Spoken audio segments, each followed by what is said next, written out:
اولیاء الله د الله دوستان ولی چې د دوست وای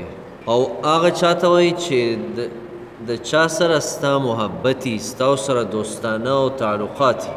ځکه الله رب العالمین قرآن مجید کې مسلمانانو ته ایمان والو ته خپل دوستان ښودلی دي چې ستاسو تعلق ستاسو محبت دا به چا سره الله رب العالمین فرمایلی دي انما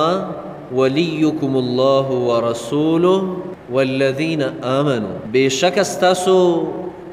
دوست چې دی هغه الله دی او استاسو دوست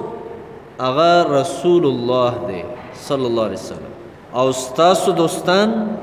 هغه د ایمان والدي مسلمانان استاسو دوستان او په مسلمانانو کې هغه مسلمانان الذين يقيمون الصلاة ويؤتون الزكاة وهم راكعون هغه خلق چې هغوی د مونځ پابندي کوي او هغوی زکات ادا کوي او هغوی رکوع کوونکي دي دغه ایمان والا چې دي دا الله فرمایي دا ستاسو اولیاء دي دا ستاسو دوستان دي او یو ځای الله فرمایلی قرآن مجید کې چې بېشکه زما دوست الله دی هغه ذات نزل الکتابه چا چې قرآن نازل کړي وهو يتولى الصالحين او در الله پاک دوستانه ساتي د صالحو خلقو سره د نیکو خلقو سره مونږ الله رب العالمین د نورو خلقو سره د غیرو خلقو سره د دوستانې نه موږ تاسو منې کړي د الله نه سیوا د الله د ذات نه سیوا بل چا سره هغه محبت کول کم محبت چې د الله حق دی د الله نه سیوا د بل چا نه هغه خوف او یره کول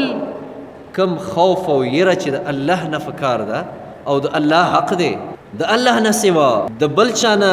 امیدونه ساتل بل چا سره خپل امیدونه او تمه او توقع تړل کم امید او توقع چې د الله نه پکار ده دې ته الله رب العالمین قرآن مجید کې شرک ویلی دا کس د الله دوست نشي کېدی د چا چې محبت د الله نه سوا د بل چا سره کم محبت چې د الوهیت محبت د خدای محبت دی ځکه الله قرآن مجید کې فرمایلی ومن الناس من يتخذ من دون الله اندادا يحبونهم كحب الله والذين آمنوا اشد حبا لله الله رب العالمین فرمایي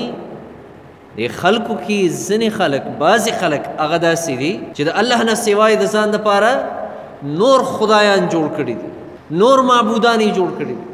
او د هغه خدایانو سره دوی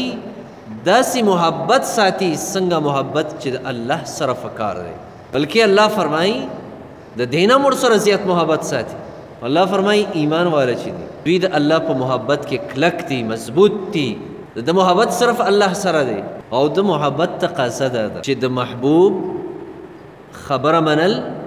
دا ضروري دي د محبوب تابعداري کول د هغه فرمان برداري کول دا ضروري ده او کنه یو سړی په ژبه باندې په خوله باندې د محبت اظهار کوي هغه د محبوب یو خبرې منلو ته هم نه دی تیار بیا د ده دا محبت چې دی دا د دروغو دی دی په خپل محبت کې دروغجن دی